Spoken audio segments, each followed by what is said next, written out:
오늘 본문이 속해 있는 출애굽기 크게 세 부분으로 그렇게 나눌 수 있습니다. 여러분 한번 출애굽의 여정을 더듬어 보세요. 첫 번째는 출애굽의 지도자 모세가 소명을 받는 그러한 이야기들입니다. 그리고 중간에 두 번째는 10가지 재앙이 있지요. 그리고 홍해바다 사건, 그리고 출애굽을 드디어 하게 됩니다. 놀라운 승리를 거두었지요. 그러다가 세 번째는 뭡니까? 광야에서 일어나는 사건, 그리고 광야에서 하나님이 주시는 가르침들이 쭉 소개됩니다. 출애굽기는 전체가 40장입니다.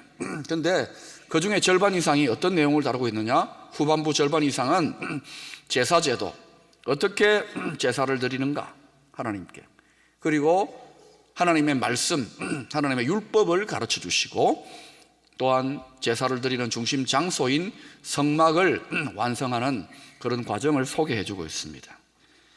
자, 출애굽기 7장 16절에 보시면 하나님께서 출애굽을 하시게 한, 광야로 인도하신 의도가 나오는데, 여러분이 한번 읽어보시겠습니다. 시작.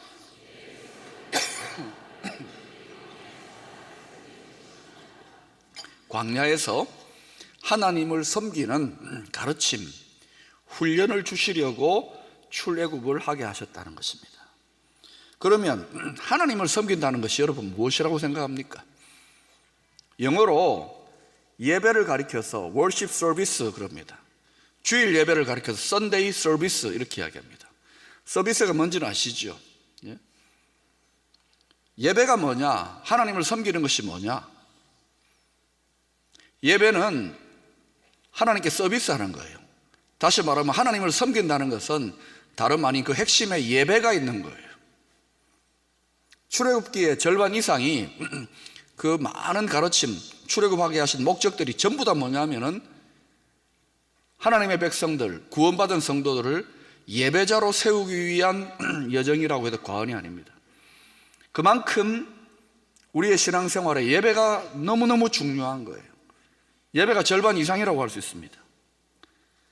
그런데 오늘 우리가 읽었던 오늘 본문은 하나님이 그토록 소중하게 여기는 예배의 정신, 예배의 방식과는 정반대로 예배가 변질되고 타락한 비극적인 사건을 다루고 있습니다. 본문 1절에 백성들이 지도자 아론에게 어떤 요청을 합니다. 우리를 위하여 우리를 인도할 신을 만들라. 우리를 위하여. 하나님께 서비스, 하나님께 섬김을 드리는 것이 아니라 우리를 위하여 서비스를 받는 대상이 사람이 되는 거예요. 예배자가 서비스를 받는 예배를 드리겠다는 것이죠. 여기에서 예배의 변질과 타락이 일어나는 것입니다. 오늘 여러분은 주일날 예배 드리러 오셨습니다. 여러분이 주인공이 아닙니다. 예배를 통하여 하나님을 섬기고 하나님께 서비스하러 오신 거예요. 그래서 정말 여러분이 참된 예배를 드리려면 이 시간에도 우리의 예배를, 우리의 서비스를 받으시는 하나님을 의식하고 하나님께 집중해야 됩니다. 그런데 왜 이 백성들이 아론에게 이런 요청을 하고 있을까요? 우리를 위해 신을 만들어 달라고. 그것은 그동안 자신들의 눈앞에서 보였던 하나님의 능력이 늘 함께했던 위대한 지도자 모세가 눈앞에서 사라졌습니다. 어디로 갔습니까? 바로 시내산에 하나님이 그 꼭대기로 올라와서 내가 주는 율법의 계명들을 받으라고 하나님과 교제하기 위해서 높은 꼭대기로 올라갔습니다. 40일 동안 보이지가 않는 거예요. 그러니까 백성들이 동요합니다. 그 40일을 기다리지 못해요. 그동안 눈에 보였던 확실한 지도자, 하나님처럼 든든하게 여겼던 모세가 사라집니다. 그 지도자의 부재, 그 불확실한 상황 속에서 하나님의 백성들은 지도자의 부재만 느낀 것이 아니라 하나님이 함께하지 않는다, 하나님의 부재를 느끼고 있는 것입니다. 사랑하는 여러분, 우리가 불확실한 상황에 처하게 되면은 어떤 행동을 사람이 본능적으로 하냐면은 확실한 것을 움켜쥐려고 합니다. 그게 사람의 본능입니다. 필요합니다. 그런데 광야는 어떤 곳입니까? 불확실성이 극도로 증가하는 곳입니다. 한치 앞을 모릅니다. 망할까, 흥할까, 죽을까 살까 모르는 곳이, 어디로 가야 될지 전혀 모르는 불확실성이 가장 극대화되는 자리가 광야입니다.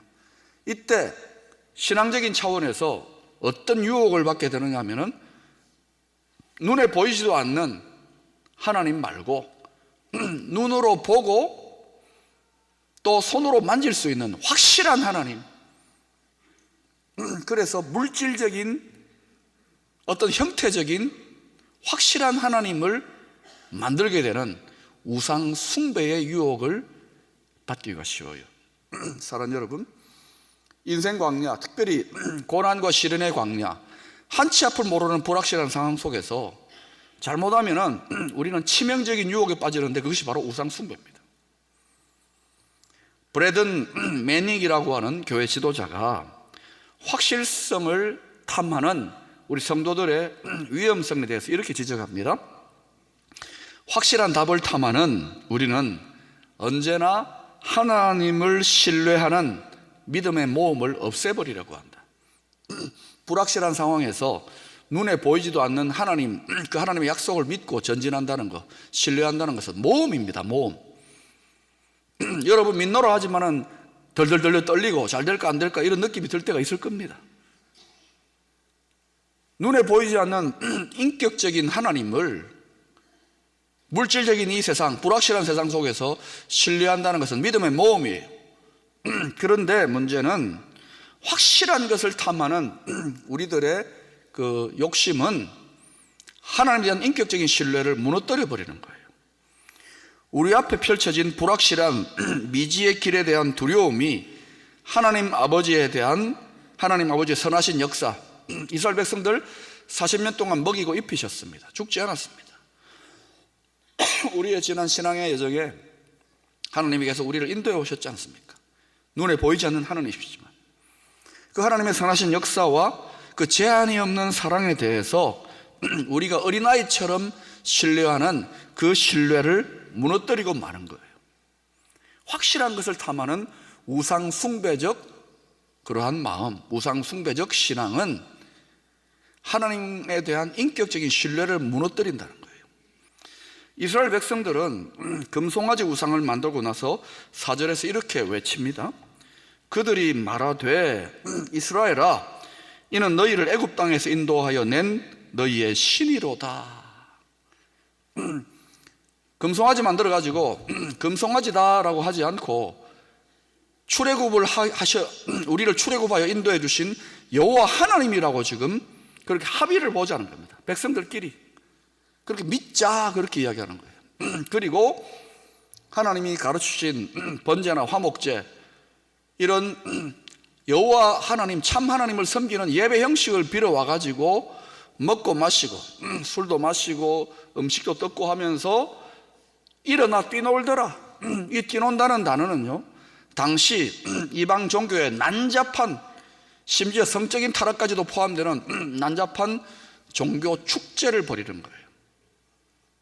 무엇이 이 예배의 이 난잡한 종교 축제의 우상입니까?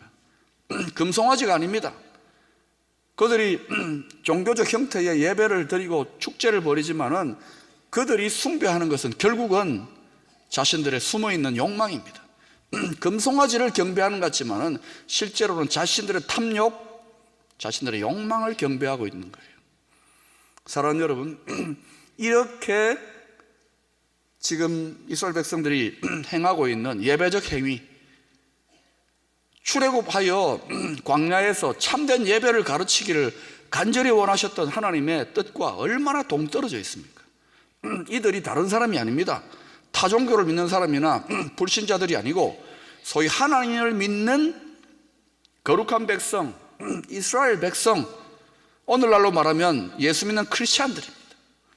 그들이 하나님은 온데간데 없고 우상을 숭배하고 있다는 거예요. 믿는 자들이. 우리는 달라. 너무 자신만만해하지 마세요. 나는 교회 나오고 나는 예수 믿으니까, 나는 하나님 믿으니까 우상 숭배에서 완전히 자유롭다. 그건 큰 교만입니다. 7절에서 하나님이 그들의 모습을 보고 이렇게 말씀하십니다. 여러분이 읽어보실까요? 시작.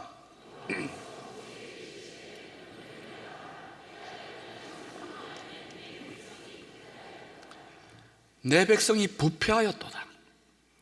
한마디로 말하면 썩었다는 거예요. 여러분, 썩으면 죽습니다. 죽으면 썩습니다. 내 백성이 썩었다. 우리 그러잖아요. 이 세상이 썩었다. 썩었다. 자신들이 만든 가짜 하나님을 통해서 거꾸로 서비스를 받으려고 하는 그 무서운 탐욕 때문에 참된 믿음이 아닌 우상 숭배적 형태의 믿음을 갖게 되는 것입니다. 우리의 욕심이 얼마나 무서운지요, 거룩한 믿음조차도 이렇게 변질시켜 버릴 수 있다는 것입니다. 그래서 여러분, 교회 안에 나오고 믿음 안에 잘 나오셨지만 날마다 사람이 만든 하나님이 아닌 스스로 계시는, 눈에 보이지 않는 그 하나님이 우리에게 주신 확실한 이 성경 말씀, 이렇게 나를 서비스하라 라고 하는 이 성경 말씀 앞에 날마다 두렵고 떨림으로 서야 되는 거예요. 말씀은 우리 내면, 특별히 우리 영혼, 우리 믿음을 비추이는 거울입니다. 특별히 여자분들, 남자분들도 그렇지만 특별히 여자분들은 하루에도 거울을 얼마나 많이 봅니까? 한 500번은 볼걸요? 거울 보고 이러고, 남자들도 어때요? 거울 보고 화장실 가서 다 하잖아요. 거울은 그렇게 봅니다만 그 거울로는 우리 영혼의 상태, 우리 믿음의 꼴을 보여주지는 못해요. 그래서 확실한 하나님의 진리의 말씀을 붙들고 이 말씀을 통하여 내가 지금 바른 믿음을 갖고 있는가, 내가 회개할 것은 없는가, 날마다 두렵고 떨림으로 말씀 앞에 서지 않으면, 하나님 말씀 제껴놓으면 우상 숭배적인 신앙으로 흐를 수 있는 가능성이 매우 높아요. 그래서 성경을 배우고 날마다 말씀을 묵상해야 되는 거예요. 거울입니다. 제가 우리 부교육자들과 함께 회의도 하고 또 사역을 논하지만은, 때때로 저도 그렇지만 부교육자들도 성령으로 충만한 상태에 있다가도 어떨 때는 한 번씩 다운되거나 가라앉는 경우가 있습니다. 내려가는 경우가 있습니다. 왜 그럴까요? 성도들을 섬기고 세상에 처해서 이런저런 많은 일들을 하면은 영적으로 다운되고 내려가는 게 정상입니다. 여러분도 주일날 예배드리고 찬양하고 성도들과 교제하고 말씀 공부하고 충만했다가 다시금 한 주가 시작되고 세상 속에 처해서 복잡한 일들을 경험하고 그럴 때 어때요? 점점 내 은혜의 수위가 떨어지고 내려간다는 것을 경험하는 그런 때가 있을 것입니다. 그게 나쁜 게 아니라 정상입니다. 이런 분들 혹시 있어요? 목사님, 나는 한 번도 은혜가, 영적인 고도가 떨어진 적이 없습니다. 그건 착각이죠. 떨어지게 되어 있습니다. 이 세상은, 이 세상의 신의 죄의 중력이 작용하고 힘이 끌어내린다고요.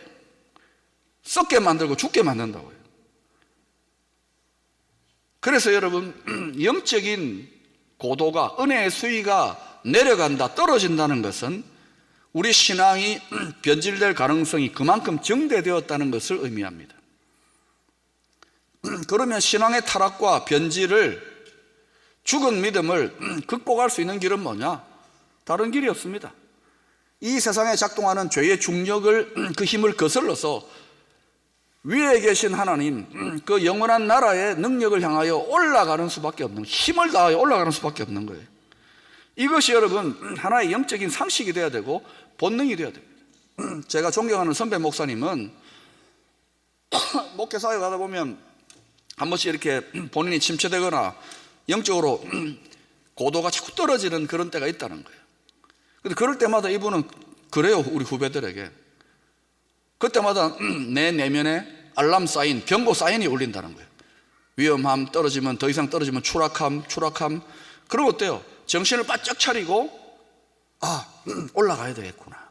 그래서 이 선배님은 이렇게 선언한답니다. 자기 스스로에게 하나님과의 반나절, 하나님과의 하루 하고 이렇게 선언을 해버린답니다.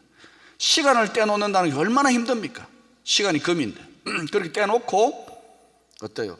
구별된 장소, 구별된 조용한 시간에 자신만을 위하여 예비되어진 광야 개인 수도원으로 들어가는 거예요. 어떤 장소를 말하는 게 아닙니다. 스스로 그런 시간과 공간을 확보하는 거예요. 그리고 하나님과 깊이 영적으로 교제하고 찬양하고 말씀을 보면은 그 선배님의 표현이 그래요.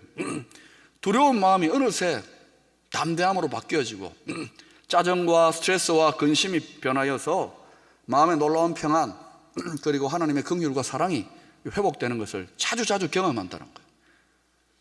그래서 이 선배님은 살기 위해서라도 올라가는 거예요. 높은 곳으로 나아가는 거예요. 그러니 이 선배님 목회를 보면은 굉장히 많은 영적인 위기들이 있었는데도 불구하고 안 될 것 같은데 되는 거예요. 위기 속에 또 되는 거예요. 왜? 자꾸 위에 계신 하나님, 그 하나님의 능력, 하나님의 평안 가운데, 지혜 가운데 나아가기 때문에. 교회의 많은 사역의 본질이 무엇이라고 생각합니까? 교회는 와서 뭐 이런저런 많은 일들을 하는 게 아닙니다.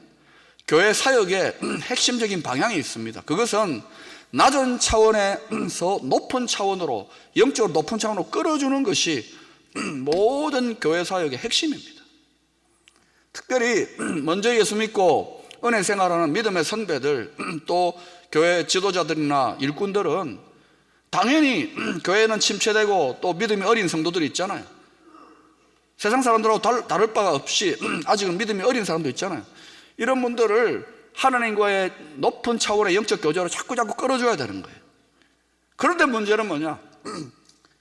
교회 지도자들이나 일꾼들이, 먼저 믿은 성도들이 끌어주지를 못해요. 사랑하는 여러분, 위에 있는 사람을 끌어내리는 게 쉬울까요? 밑에 있는 사람을 끌어올리는 게 쉬울까요? 끌어내리는 게 훨씬 쉽죠. 잘못하면요, 교회는 자꾸 끌려 내려와가지고 하향 평준화됩니다. 그것이 세상에 처한 교회의 방향이 될 수 있는 거예요. 그러니까 그건 위험해요. 침몰해 가는 거예요. 그래서 이것을 역류할 수 있는 방식은 뭐냐? 모세처럼 하나님의 높은 차원의 영적인 교제를 나눈 그런 믿음의 선배들이 자꾸 낮아지는 그런 영적인 수위, 은혜의 고도를 끌어올려줘야 되는 거예요. 그게 교회 사역의 전부입니다. 예배도 마찬가지인 거예요. 한 주 동안 세상에 처하여 생각과 말과 의식, 마음의 상태가 많이 낮추어져 있다가 여기에 와서 위의 것, 영원한 나라의 것, 살아계신 하나님을 자꾸 소개하면서 여러분의 영혼을 끌어올려주는 거예요. Lift up your spirit. 영혼을 끌어올려, 높은 차원으로. 성령께서 도우셔서 하나님의 높은 차원으로 영적 교제 가능하도록 이끌어주는 거예요. 사랑하는 여러분, 결국은 우리가 다른 사람에게 하나님을 소개하고 그 사람을 끌어올려줄 때 우리가 경험하고 우리가 체험했던 높은 차원의 하나님과의 친밀한 경험, 인격적인 교제의 경험만큼 끌어줄 수 있어요. 내가 경험해보지도 못한 하나님을 이끌어줄 수가 없는 거예요. 이 세상은요, 늘 복잡하고 힘들고 어려운 그런 일들로 가득합니다. 요즘 그러잖아요. 뭐 정치권에서 난리더만요. 사람이 자살하고. 그러니까 우리가 다 썩었다 그러잖아요. 누가 썩었는지도 모르겠어요. 이게 썩는 게 여러분 21세기 2015년에만 썩었습니까? 20년 전, 30년 전, 1000년 전, 2000년 전에도 썩었어요, 여러분. 교회는 세상은 자꾸만 변질되고 썩고 자꾸 이 세상 신에 끌어내리는 죄의 중력이 작용하기 때문에 그래요. 교회는 어떤 곳입니까? 낮은 차원의 죄 많은 세상과는 구별된 그런 능력, 구별된 차원이 높은 차원에 있는 곳이 교회입니다. 그래서 여러분, 교회는 이 세상과는 구별됩니다. 세상보다 교회의 영적인 차원이 높은 차원에 머물러야 그 시대가 소망이 있는 줄로 믿습니다. 바람이 불 때에 여러분, 고기압에서 저기압으로 부르는 거 아세요?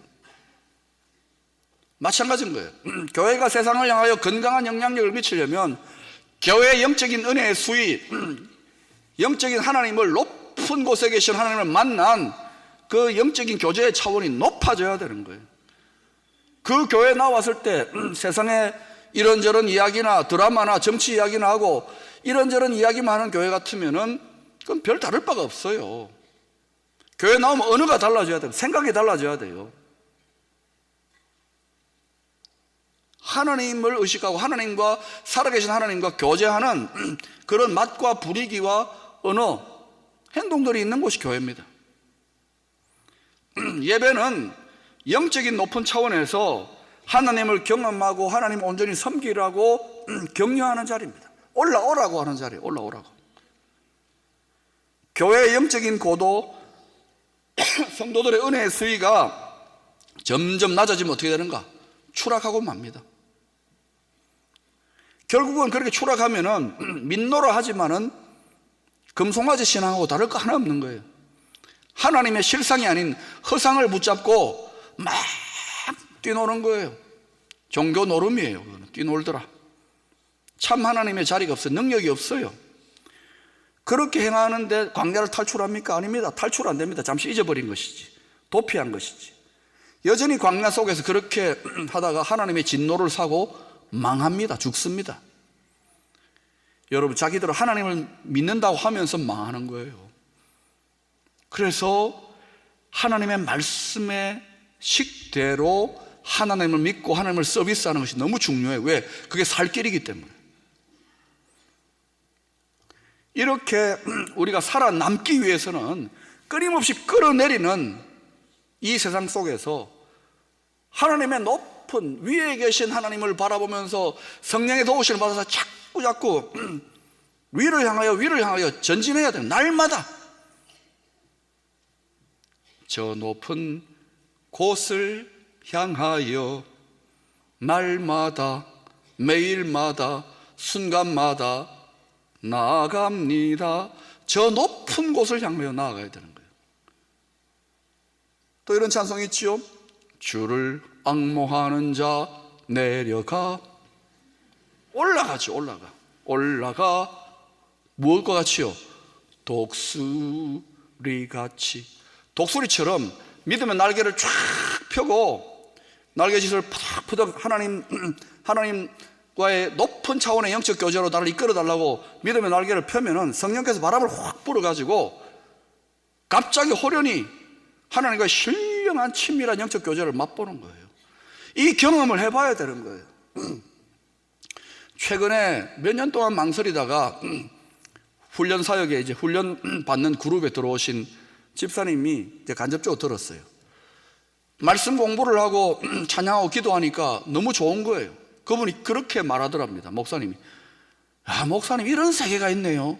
술도 안 마시는데 왜 이렇게 서로 교제가 잘 되고 친교가 되고 마음이 평안하고 기쁜지 모르겠어요. 이런 세계가 있네요. 영적인 수위가 올라가서 그런 거예요. 거기가 전부 다가 아닙니다. 믿음의 날개를 펴세요. 신앙생활, 교회는 이 세상과는 다릅니다.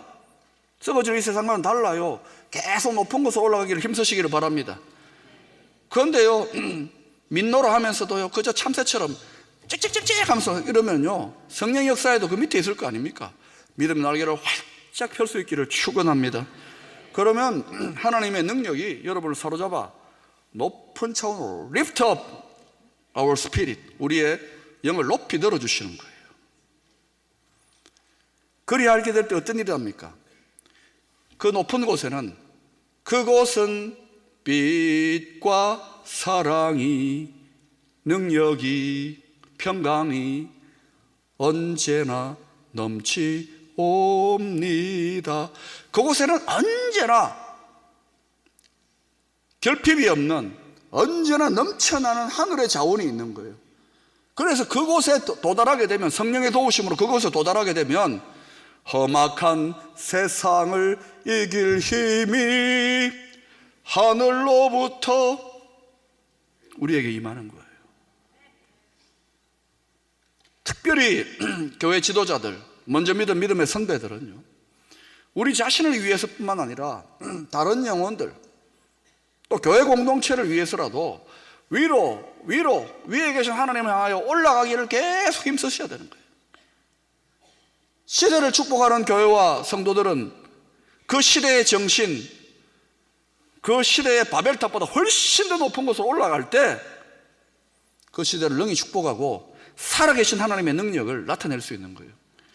모세는 우상 숭배의 틀에 갇혀가지고 망해가는 그 신앙의 공동체, 잘못된 신앙의 공동체에 그가 높은 곳에서 하나님과 영적인 교제를 나누었기 때문에 아론과는 달리 그들에게 살 길, 참된 예배, 참된 축복의 통로로, 은혜의 통로로 쓰임받게 되었다는 사실입니다. 우리 다 함께 힘을 다하여 위로 올라가기를 격려하고 높은 하나님의 차원에서 거할 수 있는 믿음의 공동체 될 수 있기를 축원합니다.